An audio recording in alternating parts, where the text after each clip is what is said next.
Muhajir के रूप में मेरे पीछे छोड़े गए भारतीय जासूस को ठिकाने लगाने के बाद आइंदा चंद रोज मैंने भारतीय सिफारत खाने के रद्द अमल के इंतजार में गुजारे, लेकिन उस तरफ तो यकसुई खामोशी छाई हुई थी। मैंने मेजर बासु को तोहफा भेजकर उसे चैलेंज किया था। मैं चाहता था कि मेरे इश्तियाल दिलाने से भिन्ना कर वो खुलकर सामने आ जाए और अपना सारा जोर मुझे जेर करने में लगा दे। इस तरह उसके गुर्गे और एजेंट मेरी नजर में आ जाएंगे, जिन्हें मैं चुन चुन कर हलाक कर दूंगा या उनके हाथों मारा जाऊंगा। कुछ न कुछ फैसला तो हो ही जाएगा। इसके सिवा मेरे सामने कोई दूसरी सूरत न थी। मैं उस रास्ते पर इतना आगे बढ़ चुका था कि वापसी भी नामुमकिन थी। उन्हीं दिनों पाकिस्तानी सिफारत खाने ने 23 मार्च को यौम पाकिस्तान के मौके पर एक तकरीब का एहतमाम किया। मुझे भी दावती कार्ड दिया गया। इस तकरीब में नेपाली वजीर खारजा और आला हुक्काम के अलावा इसराइल के सिवा तमाम सिफारतकारों को मदऊ किया गया। मेरे लिए किसी सरकारी तकरीब में शरीक होने का ये पहला मौका था। अचकन वगैरह तो मेरे पास थी नहीं, इसलिए मैंने इवनिंग सूट पहना। तकरीब में रस्मी कलिमात के बाद मदऊइन को मशरूबात पेश किए गए। सारे मदऊइन अपने हममर्तबा लोगों के साथ टोलियों में खड़े थे। नेपाली कमांडर इन चीफ और सिफारती फौजी ओहदेदार डिनर जैकेट्स पहने, कंधों पर अपने ओहदों के चमकते ब्रास और सीनों पर सेरेमोनियस तमगे लगाए अपनी महफिलें जमाए खड़े थे। मैं एक इराकी सिफारतकार से महवे गुफ्तगू था कि कर्नल के स्टार लगाए एक फौजी मेरे करीब आया और कर्नल आनंद और इंडियन मिलिट्री अटैची कहकर अपना तारुफ करवाया। जवाबन मैंने आसिफ अली और रेफ्यूजी कहा। कर्नल आनंद को मैंने पहले भी कई बार देखा था, लेकिन तारुफ आज पहली बार हुआ। कर्नल आनंद नशे में चूर था। बोला, mister Asif, you are an asset of Pakistan, यानी मिस्टर आसिफ तुम पाकिस्तान का सरमाया हो। कर्नल आनंद ने ये कहते हुए मेरे कंधे पर हाथ रख दिया। मैं जवाबन कुछ कहना ही चाहता था कि कर्नल आनंद ने मुस्कुराते हुए कहा, major Basu is really not happy with your gift. मैंने कहा, I think you are mistaken, I never sent any gift to Basu. वो बोला, नहीं, हम भारतीय कभी धोखा नहीं खाते। 1967 में हमने तुम्हारे मुल्क के मशरकी और मगरबी बाजुओं से एक एक आदमी चुना, उन पर मेहनत की और उन्होंने हमारी उम्मीदों से बढ़कर हमारी ख्वाहिशात की तकमील की। मिस्टर आसिफ, हम कभी मुगालते का शिकार नहीं हुए। कर्नल आनंद को मैं ऐसे मौजू जवाब दे सकता था कि उसका सारा नशा हरन हो जाता, लेकिन ये पाकिस्तान की तकरीब थी और मैं बदमज़गी पैदा करना नहीं चाहता था। मैंने कर्नल आनंद से हाथ मिलाते हुए कहा, अगर तुम इसरार करते हो तो मैं मान लेता हूँ कि बासु को तोहफा मैंने ही भेजा है। मेरे ख्याल में वो फनकाराना ज़हन नहीं रखता। अगली बार एक तोहफा मैं तुम्हें भेजूंगा, मुझे यकीन है कि तुम्हें वो जरूर पसंद आएगा। ये कहकर मैं तकरीब से चला आया। मदहोश कर्नल आनंद फटी हुई आंखों से मेरी बातें सुन रहा था। अजली बुज़दिल दुश्मन ने चालाकी से हमारा मुल्क तो दोलख्त कर दिया था, लेकिन एक पाकिस्तानी मुसलमान की खरी बातें सुनकर ये सेलिब्रेटेड कर्नल इतना खौफजदा हो गया था कि उसके तमगे कांपने लगे। हमारी सारी गुफ्तगू अंग्रेजी में हुई थी और दूसरे तमाम वाकयात की तरह ये भी मुझे हर्फ बहर्फ याद है। जिस तरह भारत में DMI वालों के दिए हुए जख्मों के निशान आज भी मेरे जिस्म पर वाज़े तौर पर मौजूद हैं, उसी तरह गुजरे हुए तमाम वाकयात और उनकी तफसील भी मेरे जहन में नक्श है। यौम पाकिस्तान की तकरीब में कर्नल आनंद से मुलाकात हुए 5वां दिन था। मैं दोपहर को कॉफी शॉप में अकेला बैठा हुआ था और मुझसे 3-4 टेबल परे मेरे चीनी दोस्त बैठे हुए थे। अचानक किसी ने मुझे मेरे असली नाम से पुकारा। अपना नाम सुनकर मैं चौंक तो उठा, लेकिन कोई रद्द अमल जाहिर किए बगैर कॉफी पीने में मशगूल रहा। जब दोबारा नाम पुकारे जाने पर भी मैंने कोई ध्यान न दिया तो चंद लम्हों बाद मुझे अपने कंधे पर हाथ का दबाव महसूस हुआ। मैंने पलट कर देखा तो वो कर्नल आनंद था। मैं इखलाकन उससे उठकर मिला। चंद रस्मी कलिमात के बाद मैंने उसे अपने साथ बैठने की दावत दी तो उसने कहा कि मैं उसके टेबल पर आ जाऊं क्योंकि वहां उसके 2 साथी बैठे हैं। मैंने जवाब दिया कि उसके साथियों के लिए मेरे टेबल की बाकी कुर्सियां हाजिर हैं। आनंद ने ये कहते हुए कि तुम बहुत जिद्दी हो, अपने दोनों साथियों को जो हमारी तरफ ही देख रहे थे इशारे से बुला लिया। वो दोनों मेरी टेबल पर आए तो मैंने उन्हें खुशामदीद कहा। कर्नल आनंद ने उनका तारुफ करवाते हुए कहा, ये मेजर बासु हैं, 2nd मिलिट्री अटैची, और ये कैप्टन मान 3rd मिलिट्री अटैची हैं, और ये हैं मिस्टर, उसने मेरा असली नाम लिया। फिर बोला, ओह मुझे अफसोस है, ये मिस्टर आसिफ अली हैं। मैंने उन्हें बैठने की दावत दी और उनके लिए कॉफी मंगवाई। मेजर बासु बंगाली और शक्ल से ही मुतासिब लगता था। कैप्टन मान नौजवान और मोना सिख था। हम खामोशी से कॉफी पीने लगे। बड़ा अजीब मंजर था। एक दूसरे के जानी दुश्मन एक दूसरे के खतरनाक इरादों को जानते हुए भी एक ही टेबल पर इस इंतजार में बैठे थे कि गुफ्तगू का आगाज दूसरा करें। इस खामोशी को आखिरकार मेजर बासु ने तोड़ा। मेरा असली नाम लेते हुए वो बोला, क्या तुम समझते हो कि इस किस्म की हरकतों से जैसी तुमने चंद रोज पहले लाश के साथ चिट लगाकर की है, हमें खौफजदा कर लोगे?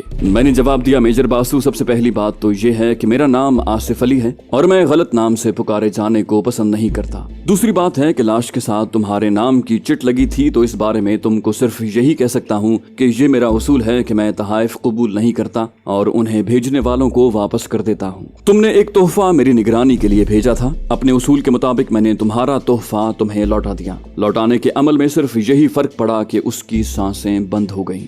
मेजर बासु ने झल्लाते हुए कहा, तुमने हमें बहुत अंडर एस्टिमेट किया है। हम जब चाहें तुम्हें खत्म कर सकते हैं। मैंने कहा, तुमने मेरे मुंह की बात छीन ली।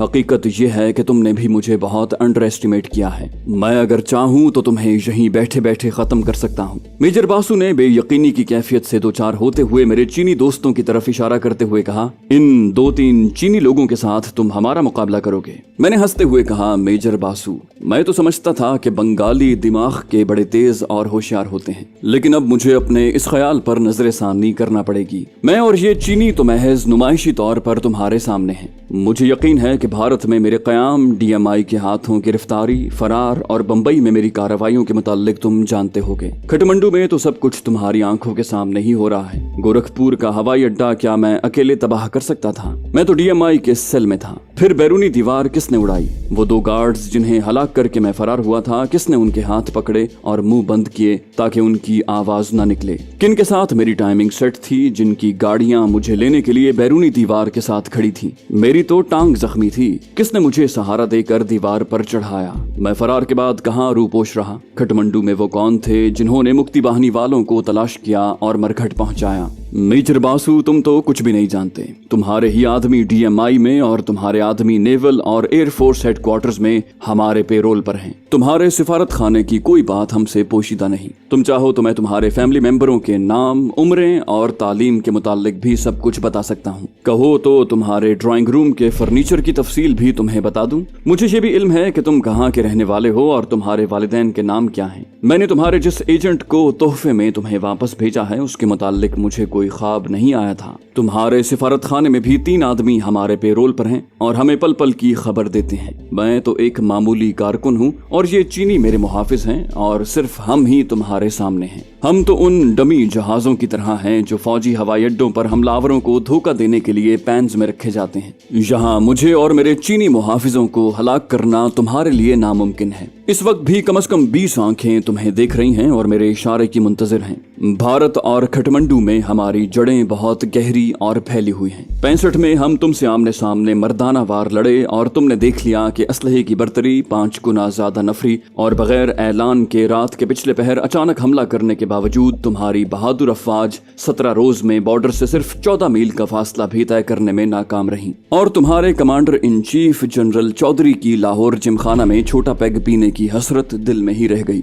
इस जंग के दौरान तुम पाकिस्तान से इतने खौफजदा थे कि दिल्ली से अपना दारुल खिलाफा इलाहाबाद मुंतकिल कर लिया। UNO में तुम्हारा नुमाइंदा बार बार दुहाई देता रहा कि हम अभी और इसी वक्त जंग बंद करने को तैयार हैं। मुआहिदा ताशकंद के वक्त हमारे सदर अयूब खान से हाथ मिलाते वक्त तुम्हारे वजीर आजम लाल बहादुर शास्त्री को खौफ से दिल का जानलेवा दौरा पड़ा। 1965 की जंग के बाद तुम्हारी वजीर आजम इंदिरा गांधी ने तुम्हारी वजारत खारजा के सेक्रेटरी DP धर को खुसूसी तौर पर स्पेन भेजा कि वो लाइब्रेरियों में पुरानी किताबें खंगालें और उन मुसलमानों के जवाल के असबाब मालूम करे जिन्होंने स्पेन पर 800 साल धड़ल्ले से हुकूमत की। DP धर की रिपोर्ट की रोशनी में तुमने अपनी नई हिकमत अमली बदली और पाकिस्तान के दोनों बाजुओं में ऐसे गद्दार ढूंढे जो फौरी माली लालच और इख्तिदार के वादे पर तुम्हारा साथ देने को तैयार हो गए। 1971 में जब हम खाना जंगी को खत्म करने में मसरूफ थे तो तुम्हारी हुकूमत ने मौका गनीमत जानते हुए मशरकी पाकिस्तान पर हमला करके पाकिस्तान को 2 लख्त कर दिया।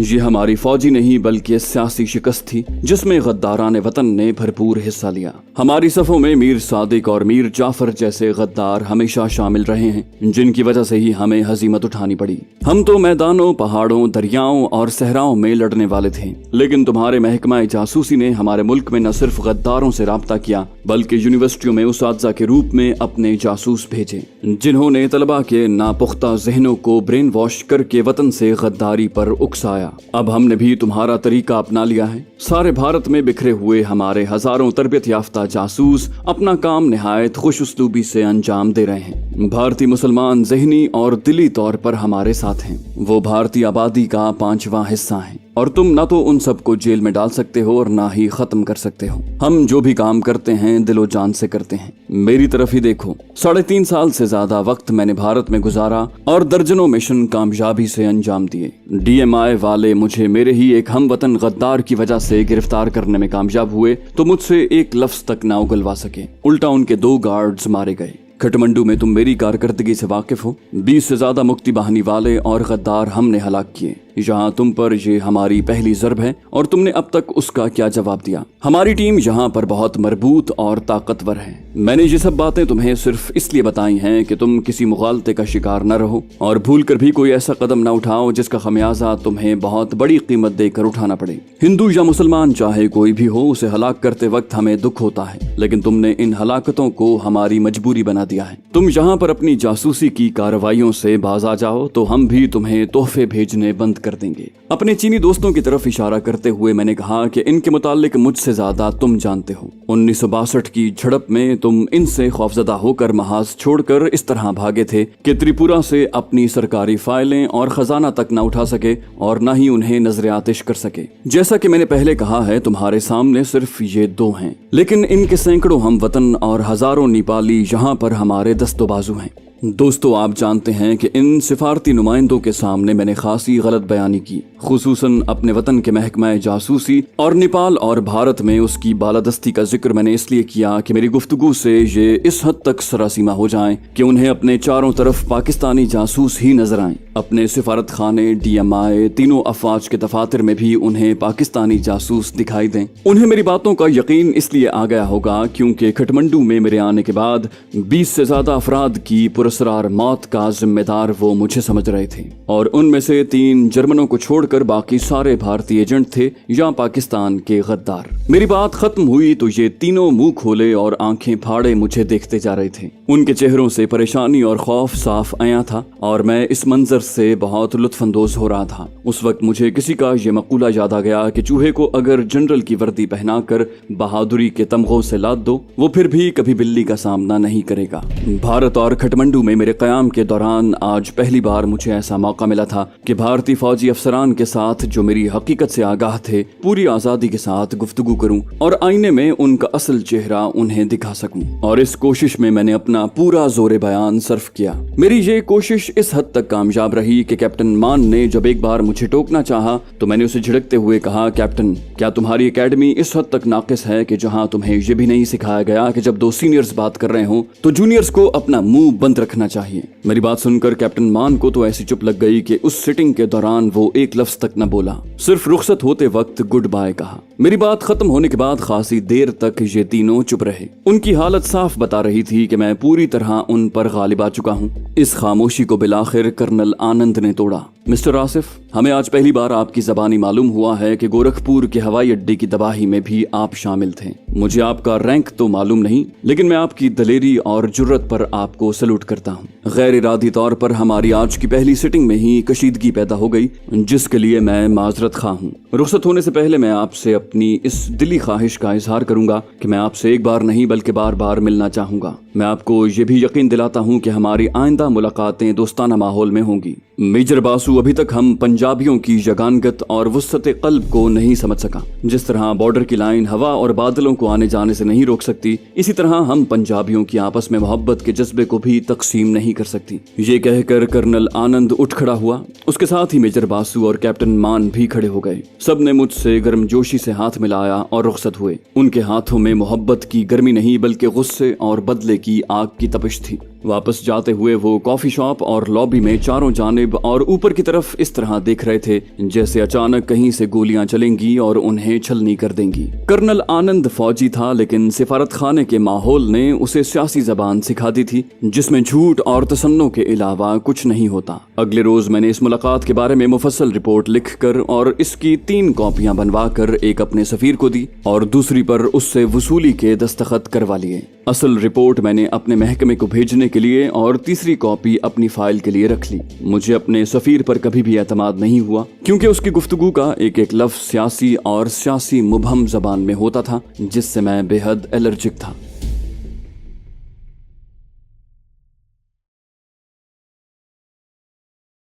तो दोस्तों, ये थी हमारी आज की एपिसोड। उम्मीद करते हैं आपको हमारी कहानी पसंद आई होगी। जाने से पहले इस वीडियो को लाइक कीजिए और शेयर करना मत भूलिए।